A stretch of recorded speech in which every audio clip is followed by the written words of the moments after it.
नमस्कार। हमने पिछली किस्त में भारत की परिप्रेक्ष्य में स्वतंत्रता के बारे में कुछ बात की थी। आज जरा हम जागतिक स्तर पर जाएंगे।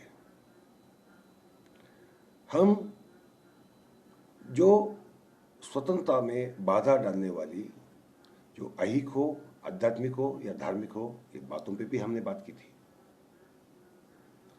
आज अगर हम दुनिया में पिछले 3-4 सालों में माहौल देखेंगे तो बर्बरता, नृशंसता और घिनौनी क्रूरता से भरा हुआ नजर आएगा। तर्क दिया जा सकता है, तर्क ये दिया जा सकता है कि घिनौना माहौल तैयार किसने किया। जो माहौल तैयार करते हैं वो अपराधी है। उन्हें किसी अपराध से छूट नहीं दी जा सकती, ना नैतिक स्तर पर, ना मानवीय स्तर पर। मगर जो स्थिति पैदा करता है वो इतना दोषी है, उससे ज्यादा दोषी वो स्थिति का गलत फायदा उठाकर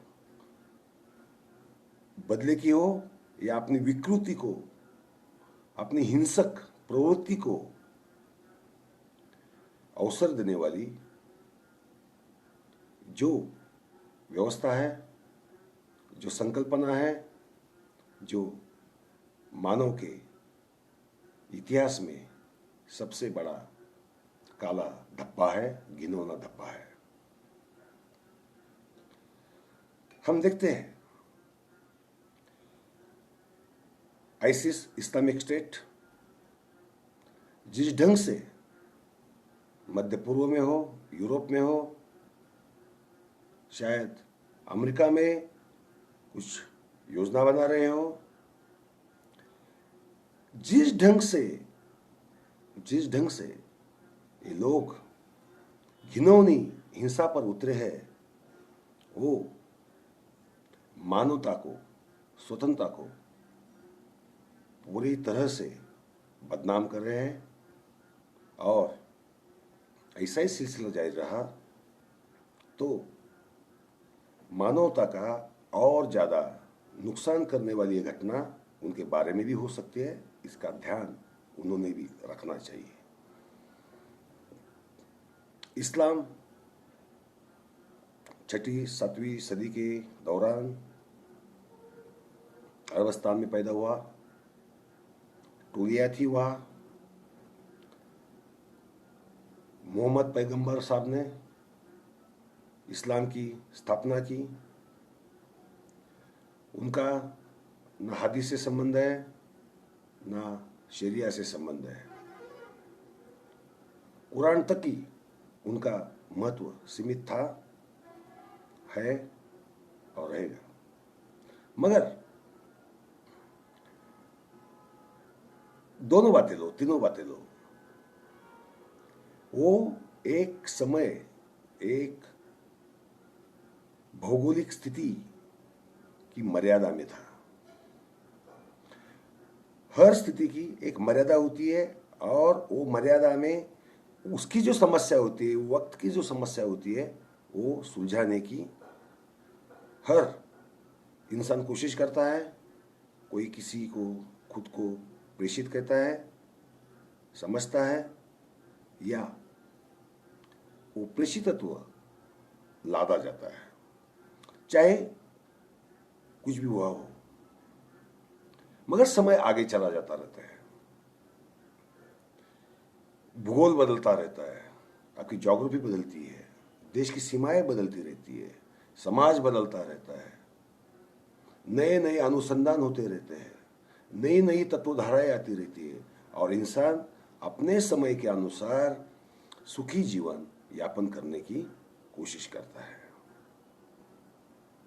आज आईसिस ने, इस्लामिक स्टेट ने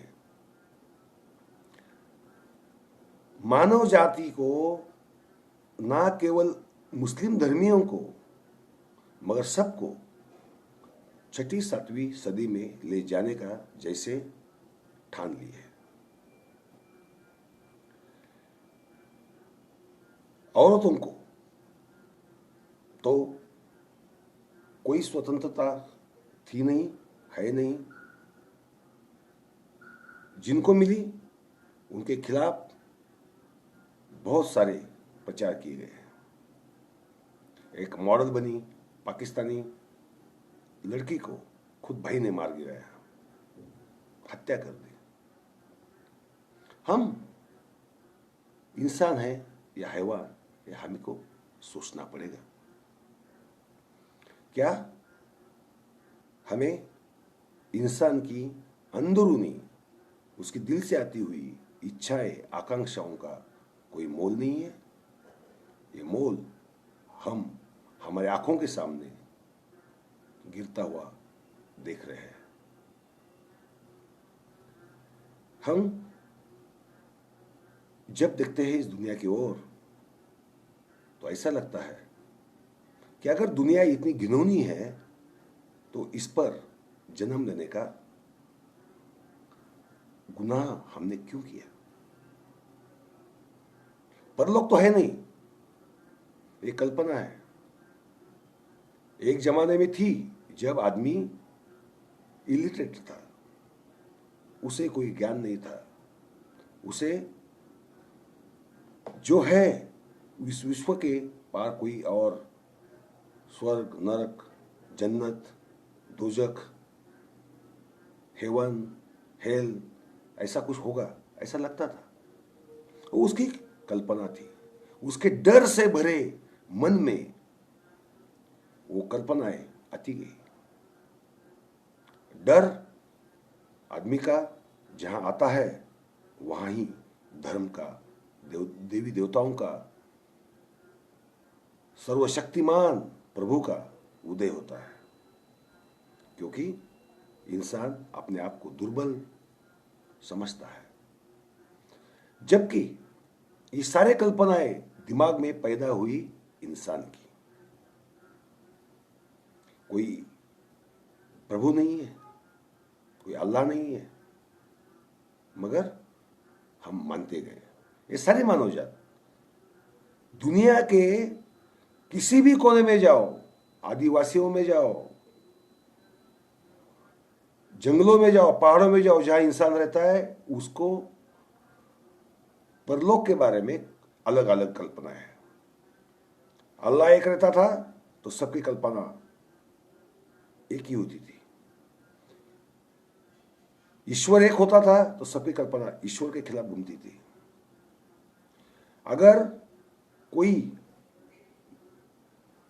गॉड होता था तो सब भाषा कोई हो, पंथ कोई हो, वंश कोई हो, देश कौन सा हो, प्रांत भी कोई हो, वो सिर्फ गॉड कहता था ना। मगर ऐसा नहीं है। ऐसा न होने का एक ही कारण है, क्योंकि ये सारे अपने अपने भूभाग में रहने वाले लोगों की अपनी अपनी कल्पनाएं हैं। और है ना जी, हर काल में, हर समय में नई नई कल्पनाएं विकसित होती है। वो जमाने में, उस टाइम में, उस समय की जो मानव जात है उन कल्पनाओं को मानती है।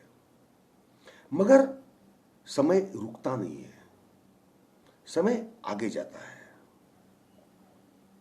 समय जब आगे जाता है, अपने अनुभवों से, अपने विचारों से, अपनी बुद्धिमत्ता से आदमी अपनी अपनी तरक्की करता जाता है। हम एक जमाने में पत्थरों से लड़ते थे, दूसरा जमाना आया हमने लकड़ी के हथियार बनाए, हड्डियों के हथियार बनाए, तीसरा जमाना आया हम तांबे की, क्योंकि वो ताम्र युग था, कॉपर एज, ब्रॉन्ज एज, उसके हथियार बनाने लगे, क्योंकि लोहे का इजाद ही नहीं हुआ था। लोहा मिल गया, हम लोहे के हथियार बनाने लगे। फौलाद बनाने की कला इंसान ने हासिल की, हम फौलाद की तलवारें बनाने लगे। और आज हम अनुयुग में रहते हैं। हमने एक विश्व के छोटे से छोटे कण के अति सूक्ष्म हिस्से का भी विस्फोट करने का और ज्यादा से ज्यादा संहारक अस्त्र का इजाद किया। मुझे लगता है हम ये शस्त्रों की धाराओं को उसके साथ चलते रहे। वो जमाने में तलवार उपयोग करते थे, जिहाद के लिए हो, क्रूसेड्स में हो, किसी भी लड़ाई में हो, किसी को मारने के लिए हो। आज हम गन का इस्तेमाल करते हैं, हम बम का इस्तेमाल करते हैं। हम ये इजाद हमने की। ऊंट पे बैठकर जाने वाले अरब आज कारों में जाते हैं, प्लेन्स में जाते हैं। ये बदलते हुए युग का अगर साथ आज भी हम दे रहे हैं तो धर्म क्या बात है? क्या बात है धर्म? धर्म को भी वक्त के साथ बदलना नहीं चाहिए। क्यों हम उसी पीछे जमाने में खुद को ढकेलते रहे और एक हाथ आधुनिक हिंसा की साधनों पर हो और एक हाथ पुरातनता बंधा हो? ऐसा नहीं हो सकता। कोई भी धर्म ग्रंथ, वेद हो, कुरान हो, शैव ग्रंथ हो, बाइबल हो, उसमें बंदूक लिखी हुई है कि नहीं लिखी हुई है? अगर भगवान या ईश्वर या प्रभु सर्वशक्तिमान है तो उसे ये बात क्या उस जमाने में मालूम नहीं होनी चाहिए थी? नहीं मालूम थी, क्योंकि वो इंसान की दिमाग से निकली थी उस टाइम के। आज हम इस टाइम पे हैं तो हमारे दिमाग से हमारे टाइम को सुसंगत हमारा भगवान, हमारा ईश्वर, हमारा अल्लाह, हमारा गॉड होना चाहिए, मगर वो नहीं है। हम एक्चुअली धर्म के नाम पर इंसान को गुलाम बनाना चाहते हैं। आईसिस, इस्लामिक स्टेट जब औरतों को सेक्स स्लेव करके एम्प्लॉय करती है तो इससे बड़ी लानत कोई हो नहीं सकती। कोई धर्म, कोई इंसान, कोई इंसानियत ऐसा करने देती। आज अगर पैगंबर साहब होते तो वो खुद ही कहते थे नई आज्ञाएं, नई आयतें लिखते थे। और आज के जमाने का सुसंगत सही मायने में परिप्रेक्ष्य में इंसान को इंसान बनाने वाला आज की तारीख में, आज के समय में और आज की समाज को, आज के मानव जाति को हित कर ऐसी बातें कहते थे। हमें नहीं समझते, हम पागल हो गए हैं। हम हमारी ही नैतिकता का अधपतन करने दे रहे हैं। नैतिकता का उत्थान होना चाहिए। कल हम जितने नैतिक थे उससे ज्यादा नैतिक होने की कोशिश हर इंसान ने करनी चाहिए। ये बात सारे प्रेषितों ने, सारे अवतारों ने, सारे धर्म ग्रंथों में लिखी है। मगर क्या हम वैसा बर्ताव करते हैं? हम आज से ज्यादा, कल ज्यादा नैतिक हो ऐसी कोशिश करते हैं? और नैतिकता, एथिक क्या होता है आखिर? नैतिकता इंसान को इंसान की तरह देखने की, मुझे जो स्वतंत्रता है, अगर मैं किसी को भी मानता हूं, चाहे वो इंसान हो, चाहे पत्थर हो, चाहे अल्लाह हो, चाहे गॉड हो, चाहे कोई भी इंसान हो, वस्तु हो, मेरे माँ बाप हो, उसको मानने का अधिकार है। जिसको मैं मानता हूं उसी को आप भी मानना चाहिए। ये क्या हुआ? ये एक ढंग से आप मास्टर हुए और दूसरा गुलाम हुआ। और वो क्यों मानेगा? वो नहीं मानेगा, विरोध होगा ही। और जब ऐसी विरोध की स्थिति आती है, वो भी हिंसात्मक माहौल में ऐसी स्थिति आती है, तो हिंसा का उत्तर प्रतिहिंसा से ही मिलेगा। फिर मायने क्या रहे, मतलब क्या रहा? हम क्या इसीलिए इस भूमि पर आए हैं? मैं एक बात कहूंगा, सारे संसार में अरबों आकाश गंगा है, अरबों आकाश गंगा है, और एक एक आकाश गंगा में करोड़ों सूरज है। ऐसे सृष्टि में इंसान या जीव सृष्टि, या हवा हो व पानी हो, व हवा में उड़ने वाले पंछी हो, जलचर हो और भूचर भी हो, और इंसान जो खुद को बुद्धिमान कहता है, जो ईश्वर की सबसे बड़ी अच्छी रचना समझता है, वो रचना को ये शोभा देता है। उसे इतना समझना नहीं चाहिए कि अगर वो ये पूरे विश्व में फिलहाल अकेला है, इसका मतलब उसकी जिम्मेदारी, सबसे ज्यादा जिम्मेदारी ये है कि वो हर जीव को रक्षा करे, रक्षण दे, उसे प्रोटेक्ट करे, उसकी स्वतंत्रता को समझे। हमारी स्वतंत्रता केवल हम कहे सो कानून, हम करें सो कायदा, ऐसा नहीं होता, नहीं होना भी नहीं चाहिए।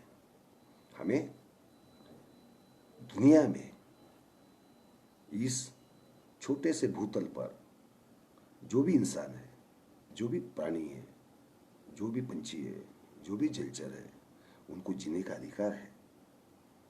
उनका अधिकार छीनने का अधिकार किसी को नहीं है। वो अधिकार पाने के लिए खुद ईश्वर ने भी मना कर दिया है, खुद अल्लाह ने भी मना कर दिया है। क्योंकि वो ईश्वर, अगर हम मानते हैं कि कोई एक शक्ति है, कोई तो एक शक्ति है कि जो दुनिया चलाती है, तो उस शक्ति का कभी भी कतई ये मतलब नहीं हो सकता कि किसी की हत्या करे। आज आईसिस कर रही है।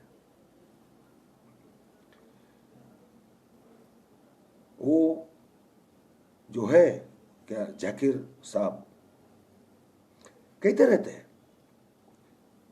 इस्लाम के बारे में कहते रहते हैं, उनके लिए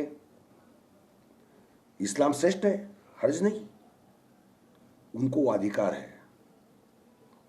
उनको उनके धर्म के बारे में जो भी प्रचार प्रसार करना है, अपने धर्म को और जिसको जो मानते हैं उसको श्रेष्ठ कहने का पूरा अधिकार है। उनकी स्वतंत्रता को हम छीन नहीं ले सकते, लेना भी नहीं चाहिए। आजकल कुछ लोग कहते कि उनके ऊपर गुनाह दाखिल करो, ये करो, वो करो। मैं उसके खिलाफ हूं, क्योंकि उनका बोलने का स्वातंत्र्य बाधित रखने का हमारा सबका कर्तव्य है। उनका प्रतिवाद करने का अधिकार भी हम रखते हैं, हम प्रतिवाद करेंगे, मगर वो वाद का विवाद प्रतिवाद से होगा। उनके ऊपर बंधन डाल के, उनको अरेस्ट करके या उनको बंदी बना के, उनके ऊपर गुनाह दाखिल करके वो नहीं चलेगा। उसके पूरे हम सब ने खिलाफ रहना चाहिए। मगर इंसान को केवल अलग धर्म का है, अलग पंथ का है, या उन्हें जो इस्लाम चाहिए वैसा इस्लाम जिनको नहीं चाहिए, ऐसे इस्लामी नागरिकों को भी मारने का अधिकार इन्हें किसने दिया? किसने दिया? वो अधिकार इस दुनिया में किसी को भी हो नहीं सकता। किसी भी धर्म का हो, किसी भी पंथ का हो, किसी भी जाति का हो, हर किसी को जीने का हक है। और ये हक जो भी नकारता है वो इंसानियत की नजर में सबसे बड़ा कमीना अपराधी है। आज इस्लामिक स्टेट के नाम पर 7वीं सदी में जो लेना जाना चाहता है, एक मध्ययुगीन नृशंस टोली काल में, ट्राइबल काल में ले जाना चाहता है, घड़ी के कांटे उल्टे घुमाना चाहता है, इंसान को गुलाम करने की इच्छा रखता है, ऐसे लोगों का पूरी दुनिया ने नैतिक तौर पर विरोध करना चाहिए। जो नहीं करते वो मैं इतना ही कहूंगा कि उनको नीति समझी नहीं, उनको ईश्वर समझा नहीं, उनको अल्लाह समझा नहीं, उनका प्रभु समझा नहीं, उनको गॉड समझा नहीं। मगर एक कहने भर से बात नहीं चलती। एक आदमी जब मरता है, एक जीवन मरता है। अपना अंग, जैसे मेरी उंगली काट दी जाए तो जैसा मुझे लगेगा, वैसा एक जागतिक वैश्विक समुदाय का एक अंग टूट जाता है, कट जाता है। क्या हम इसीलिए इस धरती पर पैदा हुए हैं? शर्म नहीं आती हमें किसी का हत्या करते समय, किसी को मारते समय? वो भी उनकी कोई गलती नहीं है, उन्होंने कोई पाप नहीं किया है, कोई अपराध नहीं किया है। इस धरती पर वो जन्मे हैं, इस धरती पर वो जन्मे हैं, तो वो नेचुरल ढंग से जब तक नहीं मरते, हमें किसने अधिकार दिया? हमें ये अधिकार नहीं है। मैं निंदा करता हूं, कड़ी से कड़ी निंदा करता हूं, ये नहीं होना चाहिए। उसी समय ये भी चेतावनी मैं देना चाहता हूं कि केवल हत्याकांड का बदला हत्या करके ही लेने की जो पाश्चात्य राष्ट्रों की एक ढंग से नीति रही है, उस नीति में भी सुधार करने की बहुत ज्यादा जरूरी है। वो अमन दमन में क्या चुनते हैं? अमन चाहिए या दमन चाहिए? दमन करने की ही सिर्फ कोशिश करेंगे तो दमन होने वाला समुदाय गलत ढंग से रिएक्ट हो सकता है। ये रिएक्शन सबको महंगी पड़ सकती है। हम आपस में जूझकर एक दिन ऐसा आएगा कि इस धरती पर कोई इंसान नहीं रहेगा, कोई जीव जंतु नहीं रहेगा। हमारी हवस और धर्म की हवस तो सबसे बुरी होती है। सत्ता की हवस, पैसों की हवस, ये हवस ने हमारा जीवन एक नर्क बना दिया है। सही मायने में कहूं, कोई जन्नत नहीं है, कोई स्वर्ग नहीं है, मगर नरक है, दोजख है, हेल है। कहीं जाने की जरूरत नहीं, मरने की भी जरूरत नहीं।